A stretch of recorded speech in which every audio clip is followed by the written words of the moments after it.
गोवाना deputy commissioner चन्योड़ की हिदायत पर शहरियों में कोरोना वैक्सीन लगाने का अमल तेजी से जारी है और महकमा हेल्थ की टीम घर घर जाकर शहरियों को कोरोना वैक्सीन लगा रही है।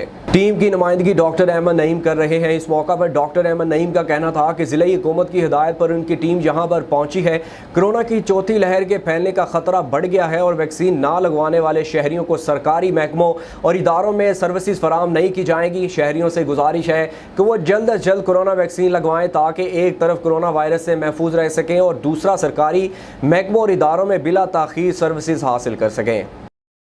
मेरा नाम डॉक्टर अहमद नईम है। हमारी हेल्थ टीम BHU 223 रमाना चक से आई है। डिस्ट्रिक्ट गवर्नमेंट और हमारे असिस्टेंट कमिश्नर साहब जनाब राय खुर्रम शहजाद भट्टी की हिदायत के मुताबिक तमाम शहरियों को कोरोना वैक्सीनेशन लगवाना लाजमी है। डिस्ट्रिक्ट गवर्नमेंट की हिदायत के मुताबिक शहरियों की मुख्तलिफ़ किस्म की जो सहूलियात हैं, मुख्तलिफ़ जो हमारे दफातर हैं, उसमें डिफरेंट जो आपकी फ़ैसिलिटीज़ हैं वो बंद की जा रही हैं जो लोग वैक्सीन नहीं लगाएंगे उनके लिए। इसलिए अगर शहरी डिफरेंट फ़ैसिलिटीज़ से मुस्तफ़ीद होना चाहते हैं तो आपके लिए कोरोना वैक्सीनेशन लगवाना लाजमी है।